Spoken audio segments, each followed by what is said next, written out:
ಬೋಳಿಯಾರ್ನಲ್ಲಿ ಸಂವಿಧಾನ ಸಂರಕ್ಷಣಾ ಸಮಿತಿ ವತಿಯಿಂದ ಕೇಂದ್ರ ಸರ್ಕಾರದ ಪೌರತ್ವ ಕಾಯ್ದೆಯ ವಿರುದ್ಧ ನಡೆದ ಬೃಹತ್ ಪ್ರತಿಭಟನಾ ಸಭೆಯನ್ನುದ್ದೇಶಿಸಿ ಮಾತನಾಡಿದ ಕಾಂಗ್ರೆಸ್ ಮುಖಂಡ ಹಾಗೂ ಮಾಜಿ ಸಂಸದ ಉಗ್ರಪ್ಪ, ಭಾರತದ ರಾಜಕಾರಣ ನಿಯಂತ್ರಿಸುತ್ತಿದ್ದವರು ಮಂಗಳೂರಿನ ಜನ.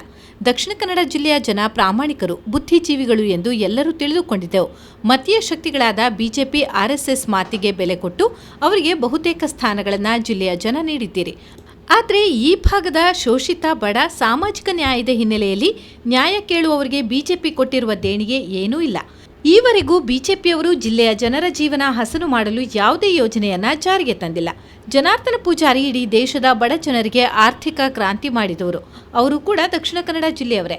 ಆದರೆ ಬಿಜೆಪಿ, ಆರ್ಎಸ್ಎಸ್ ಕುರಿತು ಮಾತನಾಡುವ 3 ಬಾರಿ ಲೋಕಸಭೆಗೆ ಆಯ್ಕೆಯಾಗಿರುವ ನಳಿನ್ ಕಟೀಲ್ ಒಂದು ದಿನವಾದರೂ ಲೋಕಸಭೆಯಲ್ಲಿ ಜಿಲ್ಲೆಯ ಭಾಗದ ಸಮಸ್ಯೆಗಳ ಬಗ್ಗೆ ಹೇಳುತ್ತಿದ್ದಲ್ಲಿ ಶಾಬಾಸ್ ಹೇಳಬಹುದಿತ್ತು.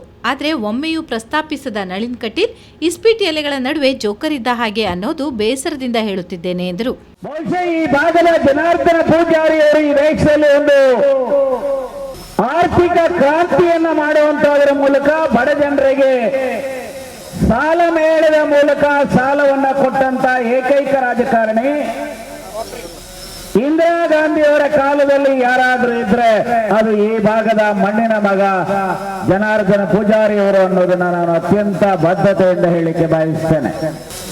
ಯಾವ ದೇವರಾಜ ಅರಸರ ಕಾಲದಲ್ಲಿ ಉಳುವವನಿಗೆ ಭೂಮಿ ಎನ್ನುವಂತ ಕಾರ್ಯಕ್ರಮ ತರೋದರ ಮೂಲಕ ಈ ಭಾಗದ ಯಾರು ಶೋಷಿತ ವರ್ಗದ ಜನರಿದ್ದಾರೆ ಅವರಿಗೆ ಭೂಮಿಯ ಹಕ್ಕನ್ನ ಕೊಟ್ಟಂತವರು ದೇವರಾಜ ಅರಸರ ಜೊತೆಗೆ ಸುಬ್ಬಯ್ಯ ಶೆಟ್ಟಿ ಇನ್ನಿತರು ಈ ಭಾಗದ ಜನ ಮಾಡಿದಂತದನ್ನ ನಾವು ನೀವೆಲ್ಲರೂ ಸಹ ನೆನೆಸ್ಕೋಬೇಕಾಗತ್ತೆ. ಆದ್ರೆ ಇವತ್ತು ಬಿಜೆಪಿ, ಆರ್ಎಸ್ಎಸ್ ಬಗ್ಗೆ ಮಾತನಾಡ್ತಾ ಇದ್ದಾರಲ್ಲ ಕಟೀಲ್ರು, ಅವರು 3 ಸಾರಿ ಲೋಕಸಭೆಗೆ ಈ ಭಾಗದಿಂದ ಹೋಗಿದ್ದಾರೆ. ನಾನು ಲೋಕಸಭೆಯಲ್ಲಿದ್ದೆ. ಯಾವತ್ತಾದ್ರೂ ಒಂದು ದಿವಸ ಈ ಭಾಗದ ಸಮಸ್ಯೆಗಳ ಬಗ್ಗೆ ಬಾಯಿ ಬಿಟ್ಟಿದ್ರೆ ಶವಾಸ್ ಕಣೆ ಅನ್ಬೋದಾಗಿತ್ತು. ನನಗೆ ಅನಿಸುತ್ತೆ ಈ ಕಟೀಲ್ರು ಒಂಥರ ಜೋಕರ್ ಇದ್ದಾಗೆ. ಇದೇ ಸಂದರ್ಭ ಮಂಗಳೂರಿನಲ್ಲಿ ನಡೆದ ಗೋಲಿಬಾರ್ಗೆ ಕಾರಣವೇನು, ಇದರ ಹಿಂದೆ ಯಾರಿದ್ದಾರೆ ಎನ್ನುವುದರ ಸತ್ಯಾಸತ್ಯತೆ ಹೊರಗೆ ಬರಬೇಕು.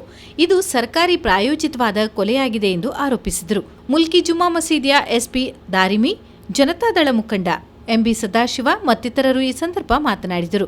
ಬೋಳಿಯಾರ್ ಜುಮ್ಮಾ ಮಸೀದಿ ಖತೀಬರಾದ ಅಬ್ದುಲ್ ಖಾದರ್ ಕಾರ್ಯಕ್ರಮವನ್ನು ಉದ್ಘಾಟಿಸಿದರು. ಬೋಳಿಯಾರ್ ಸಂರಕ್ಷಣಾ ಸಮಿತಿ ಸಂಚಾಲಕ ಹಾಜಿ ಅಬ್ದುಲ್ ಲತೀಫ್ ಅಧ್ಯಕ್ಷತೆ ವಹಿಸಿದ್ದರು. ಅಮ್ಮೆಂಬಳ ಜಾರದಗುಡ್ಡೆ ಅಮೀರ್ ತಂಗಳ್ ದುವಾ ನೆರವೇರಿಸಿದರು. ಕಾರ್ಯಕ್ರಮದಲ್ಲಿ ಶಾಸಕ ಯುಟಿ ಖಾದರ್, ಎಸ್ಡಿಪಿಐ ಕಾರ್ಯದರ್ಶಿ ಅಶ್ರಫ್ ಮಾಚಾರ್ ಮತ್ತಿತರರು ಉಪಸ್ಥಿತರಿದ್ದರು.